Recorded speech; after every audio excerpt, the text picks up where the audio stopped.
Pay close attention. The news you're about to see is fulfilling Bible prophecy.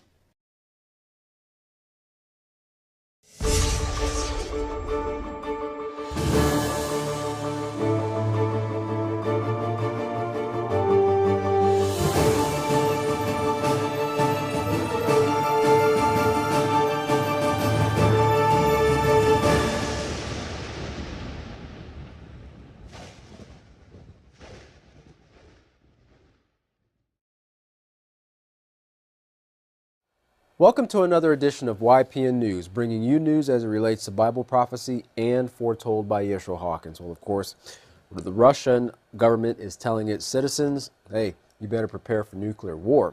The current state of Egypt we're going to look at today as well in our report, and we have more on the ongoing conflict in Syria, which seems never ending.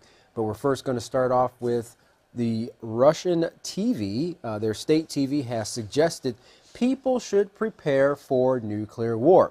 In the televised broadcast, statements were made saying, all of you should know where the nearest bomb shelter is, as well as they showed a bomb shelter and how people could be sustained in there in an event of a nuclear attack. Also, a Russian TV newscaster stated how Russia was tired of the arrogant American abuse and that there's no more wiggle room. Also, Jeff, regarding the war in Syria, it was mentioned how Russia would shoot down anything that endangers its troops. And remember, we talked about that before with the S-300 and 400 missile defense system. Well, as a note this month, Russia deployed nuclear-capable missiles closer to Europe. They also held civil defense drills preparing people for disasters, including nuclear catastrophe like in Soviet times during the Cold War era. Now, Russian President Vladimir Putin said, "This is not our choice. We never aspire to this. Quite the opposite. We want friendly relations." Well, we now turn our attention to the ongoing tit-for-tat that the U.S. and Russia are involved in. White House Press Secretary Josh Earnest spoke recently at a press hearing concerning Russia and the Syrian conflict, saying Russia has not made much progress against ISIL, claiming the reason they're in Syria is to fight extremists, but they haven't achieved a significant counter-ISIL objective in more than 7 months, but have tried to claim credit for successful U.S. operations. In another press hearing with the U.S. State Department spokesman Elizabeth Trudeau, RT's Jian Chichikan asked if the U.S. lived up to the agreements of the recent failed ceasefire deal. Regarding separations of rebels from terrorists, she said, the United States continued to have detailed ongoing discussions with members of the opposition expressing our view on the importance of pulling apart from al-Nusra.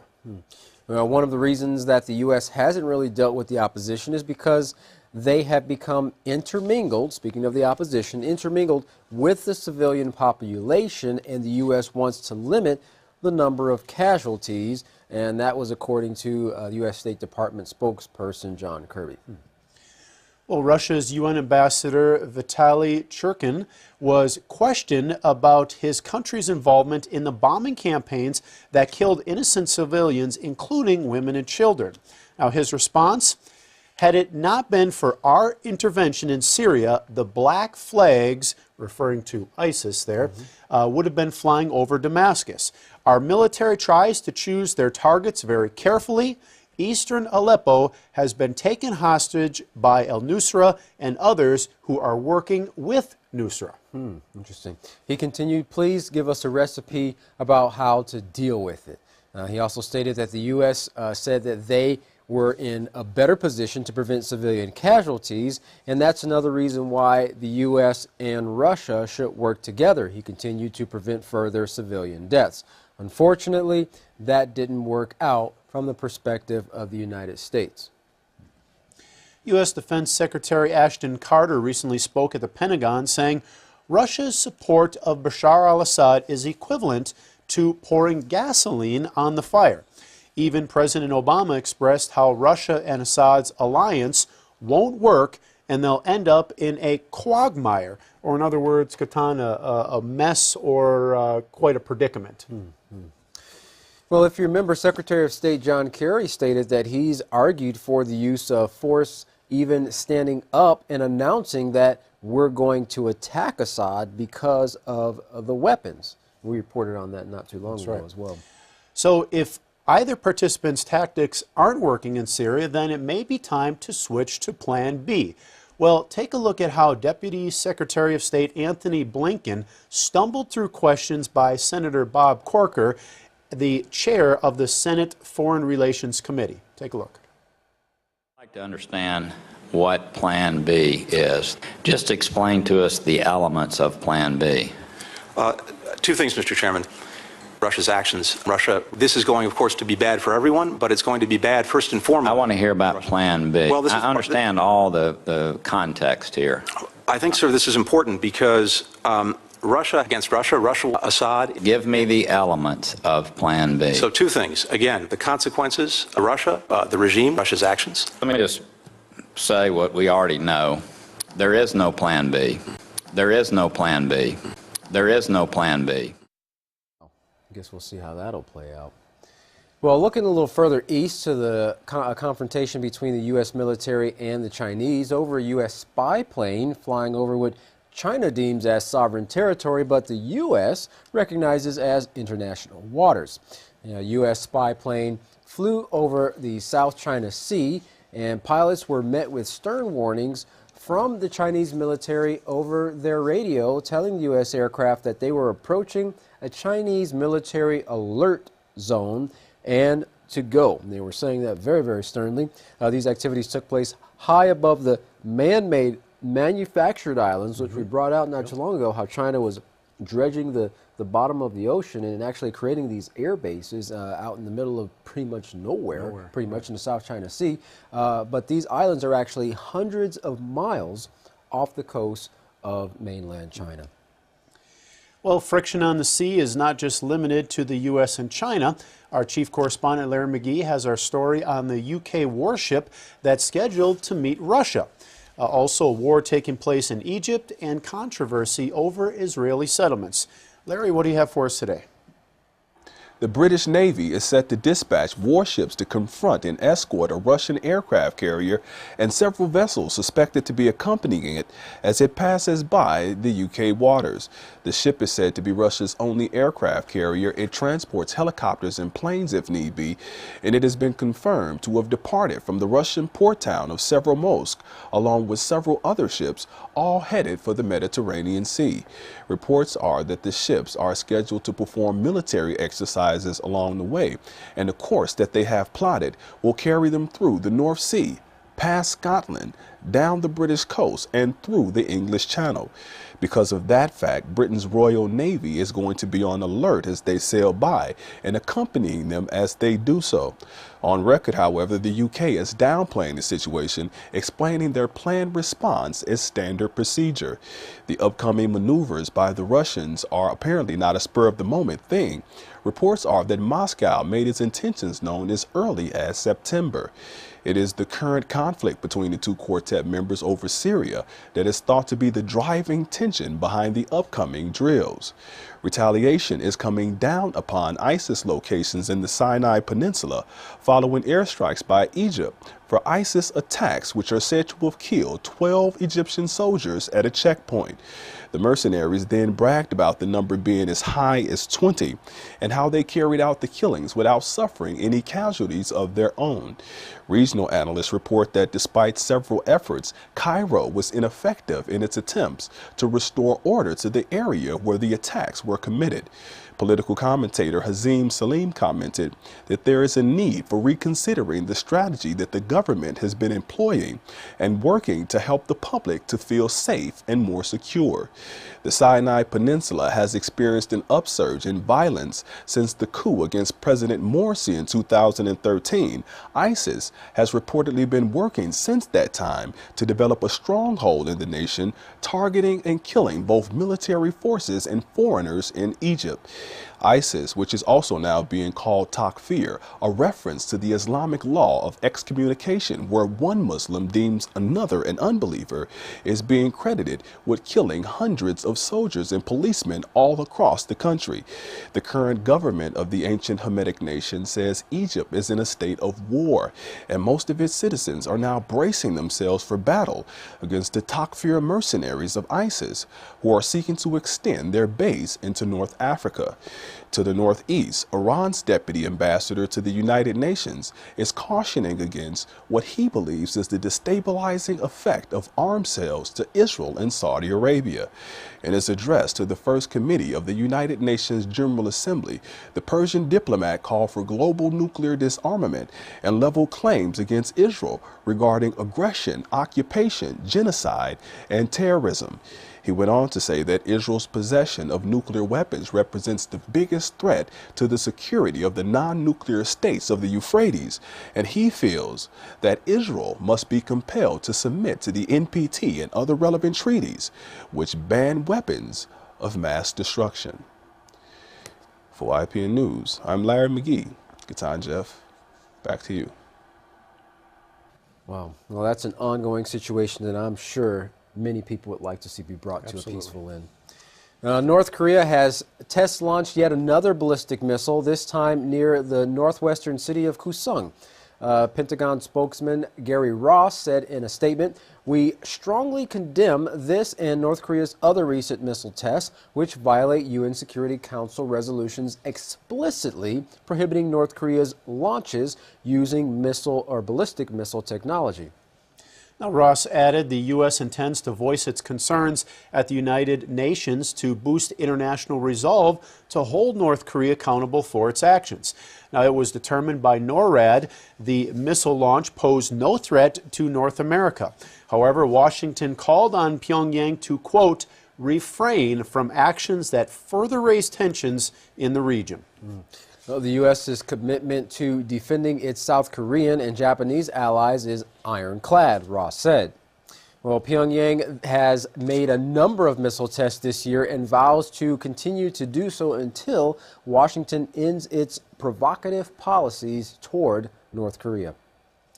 Well, turning our attention back to the Middle East, our focus is Syria and another attempt at a political solution. Lausanne, Switzerland was the location for the newest round of international talks concerning the Syrian crisis. Now, Secretary of State John Kerry invited his Russian counterpart, Sergei Lavrov, and other top foreign officials to the meeting held Saturday, October 15th. Now, among the participating countries were the U.S., Russia, Turkey, Saudi Arabia, Iran, Qatar, Egypt, and Jordan. Well, when asked what he thought about the meeting prior to it, Foreign Minister Lavrov had low expectations for any progress in halting the violence in Syria. Now, if you remember, the U.S. and Russia brokered a ceasefire deal which had ended abruptly when Washington said it could not separate the terrorist groups from those it called moderate opposition. While no consensus over a new ceasefire deal was reached at the meeting in Lausanne, all countries agreed on the fact that Syria needed a political solution. Now, Secretary Kerry said the ideas need to be followed up quickly, but the talks ended, Catan, with no real progress made. So they really got nowhere in these talks. From the Swiss talks, Mr. Kerry was scheduled to brief French, German, and British allies in London the following day. Well, we tend to hear the reasons why the fighting cannot be stopped by the politicians, but reasons why the fighting should stop are apparent when you listen to this one humanitarian calling for a halt to the violence. In an interview with DW News, Jens Egelin, UN advisor on humanitarian access in Syria and head of the Norwegian Refugee Council, recounts his first-hand experience in Syria and how the country has continually grown worse to the present day. Visiting the war-torn city of Aleppo in February of 2013, the humanitarian thought things could not get worse as he witnessed parents digging through leveled apartment buildings for their children, looking for their children. Now, according to reports, the buildings had been hit by Scud missiles from government-controlled areas. Now that was 3.5 years ago, but Jans Egeland reports it's become worse every single month since that time. So it's the Sarajevo of our time and age. It's a large city, and we see the slow deaths of this large city. Egeland insists it has to stop. His solution? Well, to stop the bombardment, to end the use of violence. But he also says President Assad is building up a military solution as the key to winning the war.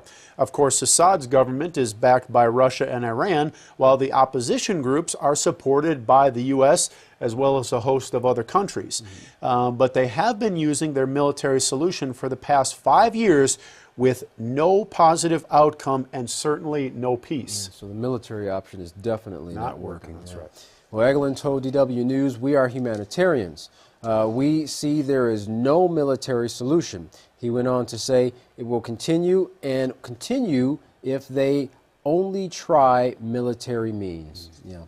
Well, he added the only way peace might be attained is by Russia and the U.S. working together in a joint partnership to guide the country to peace. Also, the Gulf countries involved would need to stop adding, as he called it, fuel to the fire. Now, as a result of the war, there is a real humanitarian crisis taking place in Syria, especially in the rebel-controlled East Aleppo. It's estimated there, Katan, that 250,000, 250,000 people still reside in that section of the city, and they're in desperate need of some help. Wow. Well, but access to the people is extremely difficult to gain. Egeland reported we haven't been able to reach eastern Aleppo with any significant aid since the end of June. The medical crisis could not be worse. He continued, the remaining 6 functioning hospitals have nearly all of them been bombed. Well over 400 dead now, well over 100 children, and well over 1,300 injured. So quite a few. Well, work is being done around the clock to get the wounded evacuated and to get medical supplies and even new personnel into the country. However, Mr. Egeland said they have been unsuccessful because there is no pause to the fighting. It isn't stopping, and the permits there are difficult to obtain to actually have permission to enter into the city. To do the humanitarian work. That's right. When asked if he felt the international community as a whole has failed, the people of Syria, he said, absolutely. We've all failed. I hope that they will succeed in Lausanne, because if not, we will be picking up the pieces in this devastating civil war. Oh, sad. Well, Jans Egeland is right. War and violence is not the answer that will bring peace to Syria or anywhere in this world. Now, Yisrael Hawkins has been preaching that warning message for decades now, but the governments of this world still insist on going their own way. If things don't turn around soon, we will all be picking up the pieces, not just in Syria, but over the entire world. Well, you can be a part of the solution, not the problem. Contact the House of Yahweh today and find out more. And when you contact the House of Yahweh, don't forget to request your free copies of the monthly newsletter and the Prophetic Word magazine. To contact the House of Yahweh, you can write them at the House of Yahweh, P.O. Box 2498, Abilene, Texas 79604.